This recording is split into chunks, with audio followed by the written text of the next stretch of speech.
더마카와 함께 시선 집중의 문을 열겠습니다.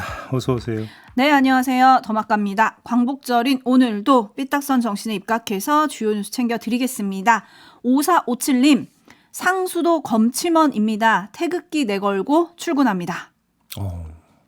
근데 오늘도 근무하시나요? 그러신가 봐요. 검침원이신데? 그러신가 보네요. 예. 물프레님, 태극기 달며 나라를 생각해봅니다. 라고 해주셨고요. 빈센트님은 오늘은 광복절, 우리나라 대한민국을 위해 목숨을 바치신 선조님들께 존경을 보내드립니다. 지금 우리가 이 땅에서 이렇게 살아가는 것에 대해 감사드립니다. 그렇죠. 네. 광복이 있었기 때문에 지금 우리가 있는 거 아니겠습니까? 네. 네, 그리고 많은 분들은 오늘 대통령의 광복절 경축사라고 그러죠. 어떤 말이 담길지 귀를 쫑긋 세우고 있다. 이런 의견들 많이 들어와 계시고요. 네. 풀뚱님, 더워서 일찍 아침 운동 나왔는데 가을을 재촉하는 냄새가 소울소울이라고 보내주셨어요. 이제는 그 밤 공기가 약간 좀 달라지는 것 같은데요. 네, 저는 새벽 출근길이 좀 제법 선선해졌어요, 지금. 그러니까 이제 열대 현상도 많이 좀 누그러진 것 같고, 그렇죠. 저는 이제 모기 때문에 선풍기 틀어놓고 자거든요. 이제는 선풍기 바람이 이제 조금씩 차가워지던데요, 밤에. 아, 어제도 틀고 주무셨어요? 자는데 머리맡에서 모기 앵앵거리면 정말 잠 깨가지고 선풍기 틀어놓으면 접근을 못해요. 그렇군요. 모기가 좋아하는 제이비. 네. 네, 어떻게 모기 기피제라도 하나 사드려요? 모기 기피제 소용없어요. 그 순간뿐이지 뭐. 선풍기 바람이 최고예요. 네. 알겠습니다. 이제 선풍기 끌 날도 얼마 남지 않았으니까 네. 그 밤도 애정하시기 바라고요. 뉴스와 분석이 함께하는 제이비타임즈, 오늘 주목할 첫 번째 뉴스 어떤 겁니까? 간밤에 KBS가 보도한 게 있는데요. 지난 3월에 국민의힘 전당대회가 있지 않았습니까? 네. 이때 대통령실의 강승규 시민사회 수석이 당 대표 출마 선언을 한 강신업 변호사 측 인사에게 전화를 걸어서 출마 자제를 언급을 했다고 합니다. 녹음 파일도 이제 공개가 됐는데요. 강승규 수석이 이 사람한테 이렇게 말합니다. 강신업 변호사 출마 좀 자제시킬 수 없을까? 이번에는 당대표건 최고위원이건 V가 그림을 그려서 총선을 내년에 V 얼굴로 치러야 되잖아요. 라고 이야기하거든요. 여기서 V는? VIP를 뜻한다고 해석을 해야 될 것 같습니다. 아하. 대통령을 뜻한다고 봐야 될 것 같고, 김건희 여사도 언급하는데요. 여사님하고 쭉 잘 나가고 있잖아. 구설수가 나지. 그게 또 그러면 여사님이 다시 소환돼 가지고 점점점 이렇게 돼 있거든요. 네. 그러니까 지금 그 팬클럽 회장이지 않았습니까? 강신업 변호사가. 그렇죠. 그래서 강신업 변호사가 출마를 하면은 김건희 여사가 다시 소환된다. 이런 문제점을 지적을 하는 거였고요. 구체적인 형식까지 제안하는데, 출판기념회 말미에 우리 윤석열 정부 성공을 위해서 나는 여기서 이 에너지를 다 윤석열 성공을 위해서 모으겠다. 이렇게 딱 선언해 버리면 되지. 라고 출마 포기 선언의 형식과 발언 내용까지 언급을 하고 있습니다. 이건 누가 보더라도 경선 개입이라고 봐야 되는 거 아니겠습니까? 그런데 네. 그 통화 상대자는 대선 경선 때부터 친분이 있는 지인이다. 강승규 수석은 이렇게 해명을 했고요. 개인적이고 일반적인 차원의 대화였다라고 해명을 했다고 하는데, 납득이 되십니까? 이 해명이. 제가 하나만 그럼 비교해서 말씀을 드리겠습니다. 얼마 전에 보도가 있었죠. 주말에 아주 자주, 고향이 충남 예산인데 예산 홍성등지를 자주 찾아서 명함을 돌린다. 이게 내년 총선 출마를 염두에 둔 지역구 관리 차원 아니냐. 이런 문제제기성 보도가 나왔었습니다. 기억하시죠? 이때 강승규 수석의 해명은 뭐였냐면 그건 시민사회 수석 본연의 업무다. 이런 주장이었습니다.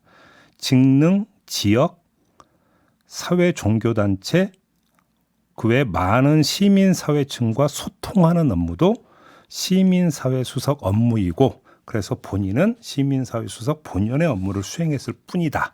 이렇게 주장을 했는데, 이번에는 시민사회 수석 본연의 업무가 아니라 뭐라고 한 겁니까? 개인적이고 일반적인 차원의 대화라고 이야기를 했어요. 차마 이거에까지 시민사회 수석 본연의 업무라고 할 수가 없죠. 왜? 대통령실은 전당대회 경선에 개입할 수가 없기 때문에 본연의 업무일 수가 도저히 없는 겁니다.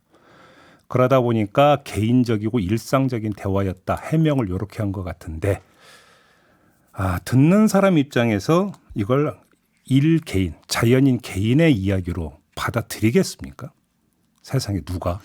네? 개인적이고 일반적인 차원의 대화였다면 강승규 시민사회 수석이 이 수석이 아니었어야지 성립이 되는 거죠? 제 말이 그거죠. 그렇죠. 그리고 하신 말씀을 지금 JB가 정리를 해줬는데 출마 좀 자제시킬 수 없을까? 그죠? 출마를 만류하라 그런 뜻이겠죠. 네, 당대표건 최고위원이건 V가 그림을 그려서 라고 또 대통령을 언급을 하니까요. 듣는 사람 입장에서 어땠을까요? 근데 일단 강신업 변호사는 이걸 받아들이지 않았습니다. 출마를 강행을 했는데 컷오프 당했죠. 나중에. 그렇죠. 이 점도 함께 전해드리고 사실 어찌 본다면 다른 각도에서 보면 새삼스러울 것도 없다라는 평가도 나올 수 있습니다. 왜냐하면 전당대회 국면에서 용산 대통령실의 개입 의혹과 논란은 끝없이 제기가 됐었던 문제입니다. 어찌 본다면 그 한 자락일 수도 있다. 이렇게도 해석해 볼 수가 있겠죠. 근데 중요한 건 국민의힘 전당대회 당시 대통령실은 선거 과정에 개입하지 않겠다라고 여러 차례 선언을 했다는 거죠. 선언과 실제가 달랐다는 이야기가 되겠습니다. 네, 뭐 추가 해명이 나올지 이 점도 시선 집중하겠습니다. 다음 주목할 뉴스는 어떤 겁니까? 윤석열 대통령이 광복절 특사를 단행을 했는데 그 대상에 김태우 전 강서구청장이 포함이 되지 않았습니까? 김태우 전 구청장은 지난 5월에 공무상 비밀 누설죄로 대법원 유죄가 확정됐던 사람입니다. 그래서 구청장직과 피선거권을 잃었는데 대법원 확정 판결이 나온 지 3개월 만에 사면 복권이 된 겁니다. 이에 따라서 구청장 재도전의 길이 열렸는데 김태우 전 구청장은 어제 강석으로 돌아가겠다 이렇게 밝히기도 했습니다. 네, 여러 가지 좀 짚을 점이 있는 것 같은데요. 어떻게 평가해야 할까요? 특사 대상에 김태우 전 구청장을 포함시킨 이유에 대해서 법무부가 뭐라고 설명을 했냐면 김태우 전 구청장이 내부 고발자의 입장에 서서 고발했던 사건이 있었고 그것이 유죄로 확정된 점을 고려했다. 이런 것이었습니다. 내부 고발자, 공익 제보자였다라는 점을 상당히 강조한 거 아니겠습니까? 그러면 왜 공무상 비밀 누설죄를 적용해서 유죄를 확정했을까 법원은 이런 어떤 반문이 당장 나오는데 그건 그렇다 치고요. 넘어가겠습니다. 다른 점을 좀 봐야 될 것 같은데요. 한번 그러면 다른 경우가 한번 비교를 해봅시다. 가장 가까운 예로 해병대 수사단장이었던 박정훈 대령이 있습니다. 박정훈 대령이 제기하는 의혹은 수사 외압 의혹입니다. 이 의혹을 제기하는 과정에서 여러 장면이 빚어졌고 박 대령은 급기야 입건됨과 동시에 징계 대상에 올랐습니다. 정리하면 박 대령의 행위도 일종의 공익제보로 해석될 여지가 있고 그 행위의 결과로 사법적 처벌 대상에까지 오른 겁니다. 바로 윤석열 정부 하에서 벌어지고 있는 ING 사건입니다. 그럼 김태우 전 구청장의 경우와 박정훈 대령의 경우를 종합 비교하면 어떻게 될까요? 뭐 여기 이 자리에서 섣부르게 뭐 이율 배반이다, 내로남불이다, 뭐 이런 얘기는 안 하겠고요. 다만 법무부의 논리에 따르면 김태우 전 구청장의 공익제보 내용은 유죄로 확정된 반면 박 대령의 공익제보 내용은 진위 공방이 진행 중이니까 다르다. 이렇게 주장할 수 있을까요? 하지만 기본 정신은 같은 거 아닙니까? 공익제보 정신은 행위 겉면에 드러난 위법적인 측면과는 무관하게 존중돼야 한다. 이게 지금 법무부가 어제 내세운 논리적 명분 아닙니까? 이 정신에 따르면 최소한 박 대령이 자유롭게 자기 방어권을 행사할 수 있는 길은 열어져야 되는 거 아닙니까? 윤석열 정부에서 이게 김태우 사면복권에 준하는 형평성 있는 처리라고 봐야 되는 거 아니겠습니까? 이 점만 강조하겠습니다. 네, 뭐 하지만 지금 군과 여당은 박정훈 대령이 정치를 하고 있다. 이렇게 지금 얘기를 하잖아요. 김태우 전 구청장도 이른바 공익제보라고 하는 걸 한 다음에 열심히 정치하지 않았습니까? 그럼 뭐가 다릅니까, 그러면? 네? 그래서 제가 비교하고 있는 겁니다. 네, 대전 고수님이 누구로 인해 강서구청 보궐선거를 하는지 모르는 분이 다시 선거에 나온다. 반성의 자세를 국민은 보고 싶습니다. 저는 이 지점에서 하나 더 말씀드리고 싶은 게요. 강서구청, 그러니까 김태호 전 구청장이 보궐선거에 국민의힘의 공천을 받아서 출마할지 않을지는 잘 모르겠어요. 근데 출마한다면 재미난 포인트가 하나가 나온다는 겁니다. 뭐예요? 김태호 전 구청장의 당선 여부가 그에 대한 윤석열 대통령의 특별 사면의 정당성을 평가하는 과정이기도 할 것이다. 아, 선거 결과가. 그렇게 되는 거 아니겠습니까? 만약에 낙선이 된다면 뭐가 되겠습니까? 그거는 특별 사면에 대한 정당성을 인정한 것으로 간주할 수 있겠습니까? 전혀 별개라고 그럼 또 주장을 해야 되는 겁니까? 저는 그런 점에서도 관전 포인트 하나가 나온다. 이런 말씀도 함께 드리겠습니다. 그 관전 포인트에다 밑줄을 그어놓고요. 그다음에 장현성님은 그럼 법원은 그걸 몰라서 판결했나요? 라고 물어주셨는데 오늘 아침 조간들을 쭉 보면 법치주의, 대통령이 강조하는 거잖아요. 근데 그 법치주의를 정면으로 위반한 사면이 아니냐. 뭐 이런 평가들도 좀 있더라고요. 한두 번 나온 얘기는 아니고요. 네, 잘피어라님은 아주 근본적인 문제를 제기해 주셨어요. 특별 사면 자체를 없애야 됩니다. 기득권만 대상이 됩니다. 헌법을 바꿔야 돼서 그러면 항상 나오는 문제는 이러면 이거 헌법 개정사항이다. 저러면 헌법 개정사항이다. 이렇게 보면 개헌 수요는 엄청나게 많은데. 엄청나게 많죠. 그래서 안 되는 거 아니에요? 넘어가겠습니다. 너무 많아서. 네. 네, 그리고 군 인권센터가 박정훈 대령이 인권 침해를 당하고 있다며 국가인권위에 진정을 내고 긴급 구제 조치를 신청을 했습니다. 이건 또 다른 각인데요. 인권위는 지금 고 최수근 상병 사건을 조사하고 있잖아요. 박 대령 보직 해임에 대해서도 직권 조사를 할지 검토 중이라고 하는데 그게 바로 그러니까 군 인권센터는 박 대령의 행위를 공익 제보로 본다는 얘기가 되는 거예요. 그러니까요. 네. 네, 인권위가 어떤 결정을 내릴지 시선 집중하겠습니다. JB타임즈 다음 주목할 뉴스 어떤 겁니까? 여성가족부의 조민경 대변인이 어제 브리핑에서 이렇게 밝혔는데요. 잠시 들어보시죠. 여가부는 잼버리 대회가 이제 원활하게 진행되지 못한 거에 대해서 잼버리 준비하고 운영을 지원한 주무부처로서 이제 무거운 책임감을 갖고 있습니다. 자, 이렇게 밝혔고요. 이번엔 김관영 전북지사인데요. 기자간담회에서 이런 입장을 밝혔습니다. 들어보시죠. 전북에서 대규모 국제 대회를 치르게 되어 많은 분들이 기대하고 성원을 보내주셨는데 결과적으로 유족의 미를 거두지 못해 송구한 마음이 큽니다. 개최지 도지사로서 책임을 통감하지 않을 수 없습니다. 마음의 상처를 입은 국민들께도 깊이 사과드립니다. 네, 두 입장을 나란히 들었는데 뭔가 좀 이상하다라는 느낌 없습니까? 뭐가 이상하죠? 주체와 주어가 다릅니다. 아, 두 입장 모두 책임 통감을 표명한 점에서는 같습니다. 그렇죠? 근데 이런 입장을 발표한 주체가 여가부는 장관이 아니라 대변인이었고 전라북도는 도지사 본인이었습니다. 아울러 책임감을 느끼는 주어로서 여가부는 그냥 여가부라는 어떤 조직을 설정한 반면에 전라북도는 도지사 본인을 설정했습니다. 이게 뭘 뜻하는지 굳이 설명 안 드려도 대충 가늠이 되시지요? 네? 네. 자, 조민경 대변인은 김현숙 장관이 무거운 책임감을 갖고 있다고 전하기도 했는데 아니 그러면 그럴수록 마이크를 잡고 대국민 사과를 해야 하는데 왜 나서지 않는 겁니까? 왜 뒤로 빠져 있는 겁니까?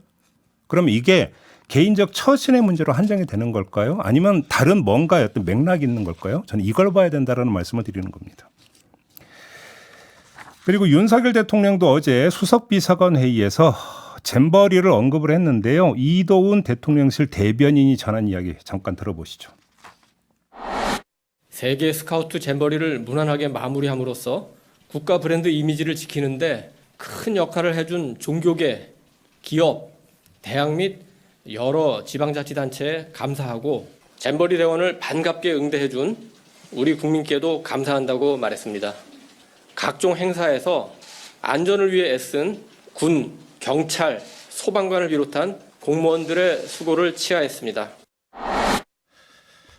네, 뭐 특히 새만금 조기 철수 후 거의 총동원 체제가 가동이 됐고 그에 협조한 곳이 한두 곳이 아니니까 감사의 뜻을 표하는 건 저는 당연하다고 봐야 될 것 같습니다. 그럴 수 있다고 생각을 합니다. 뭐 이건 전혀 문제될 게 없다고 보는데요.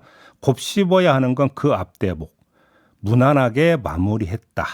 그래서 국가 브랜드 이미지를 지켰다라는 평가 대목인데요. 여기서 두 갈래의 포인트가 나옵니다. 첫째, 과연 이건 객관적 평가일까 아니면 자의적이고 아전인수격의 평가일까라고 하는 점인데요. 이거는 외신의 평가, 외국의 평가가 더 이제 주된 건 아니겠습니까? 그걸 한번 돌아봐야 된다라는 말로 가늠하도록 하고요. 또 한 가지는 무난하게 마무리됐다고 인사권자께서 평가를 하셨으면 그 인사권자는 김현숙 장관을 어떤 시선으로 바라볼까? 이것도 포인트다. 아까 말씀드렸던 그 맥락에서 종합해서 볼 부분이다. 이런 말씀도 함께 드리겠습니다. 네, 지금 쭉 전해주셨는데요. 종합적인 촌철님들의 평가 전해드리겠습니다. 마징가님은 여가부 관련해서요. 불만족 4%라고 했던 장관의 말을 기억하고 있다. 네. 라고 꼬집어 주셨고요. 설문조사한 결과 그렇게 나왔다가. 네. 그리고 이정로님 책임감만 있고 책임지지 않겠다는 부처가 보입니다라고 꼬집어 주셨고 헬레나님 이러다 또 아무도 책임지지 않는 상황이 벌어질 것 같습니다. 라고 하셨고 임금님규의 캔디님 그리고 빈센트님 울트라 왕당근님 여러분들은 무난이라는 단어에 지금 꽂히셨는데요. 사전적 의미를 찾아보고 계시다고 하네요.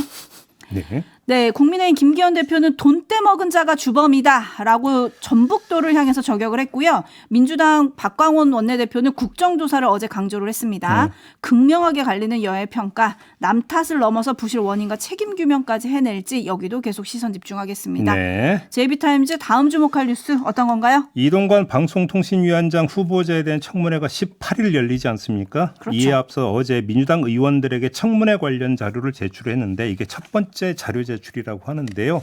이 자료에서 46번에 걸쳐서 개인 신상에 관한 정보로서 사생활 노출의 우려가 있어 이를 제출하는 데 어려움이 있다라고 답변을 했다고 합니다. 자료 제출 안 했다라는 얘기입니다. 민주당이 요청한 것은 뭐 여러 가지입니다. 후보자와 배우자의 골프, 호텔 회원권 취득 자료 및 이용 내역, 증여 및 상속 내역, 가상자산 및 대체불가 토큰 NFT라고 부르죠. 네. 이 NFT 보유 현황, 주가 연계증권 ELS 배당 소득에 대한 경위, 해외 체류 신고 내역, 기부 및 정당 가입 내역, 최근 20년간 재건축 조합 참여 내역 등등에 대한 소명을 요구를 했는데 자료 제출을 거부를 한 겁니다. 이러면 청문회가 제대로 되겠습니까? 뭐 우리 많이 보지 않았습니까? 청문회가 시작되자마자 이런 장면이 연출이 될 겁니다. 자료 제출 왜 안 했냐를 가지고 여야 간 입씨름을 넘어서 언성이 누가 높은지 경쟁이 벌어질 겁니다. 이게 몇 시간 동안 전개될 것이냐 오히려 이걸 시간을 재야 될 것 같은데요. 이건 아주 익숙한 장면이지 않습니까? 그래봤자 바뀌는 건 거의 없을 것이다. 이런 말씀도 함께 드려야 될 것 같은데 왜 그러느냐. 아쉬운 건 민주당이지 이동관 후보자나 정부 여당이 아니기 때문입니다. 국회 임명동의 대상이 아닌 한 그냥 청문 대상이기만 한 경우 정해진 절차와 그 절차의 소요 기간만 지나면 임명장은 언제라도 줄 수 있습니다. 그 기간이 대략 한 달입니다. 그 한 달만 버티면 그만입니다. 그 버티기 기간이 최대치로 늘어난다 하더라도 미칠 건 없습니다. 그 이유는 다른 장면에서 확인 가능한데 어제 방통위가 남영진 KBS 이사장 해임 건의안 의결했고요. 윤석열 대통령 바로 제거했습니다. 정미정 EBS 이사 해임안도 의결을 했습니다. 권태선 박문진 이사장 해임 청문회도 진행을 했습니다. 이렇게 동시다발적으로 속도감 있게 진행하는 이유가 뭐겠습니까? 이동관 후보자 임명 전에 공영방송 이사진 개편을 마무리함으로써 야당의 탄핵 빌미를 주지 않겠다라고 하는 의도다라고 하는 게 방송계의 일반적 분석입니다. 이렇게 밑돌 깔기가 착착 진행되는 판에 굳이 하루 이틀 앞당길 이유가 전혀 없는 거 아니겠습니까? 시간이 지나면 임명장은 그냥 자동으로 주게 돼 있는데. 그러니까 어차피 결론은 정해져 있다. 이런 이야기가 되는 것이죠. 그럼 방통위원장은 청문회를 왜 해요? 애초에 그럼 청문회 하는 자리를 주지 마시던가. 통과 의례란 말을 이제 이럴 때 쓰는 거죠. 그렇죠? 네. 그래서 임명동의 대상을 확대해야 된다고 하면 또 나오는 전통적인 논리가 뭡니까? 대통령 인사권 침해다. 이런 이야기가 또 나오게 되는 것이죠. 쳇바퀴 도는 겁니다. 네. 자, JB타임즈 이렇게 마무리합니다. 담화가 수고하셨어요. 고맙습니다.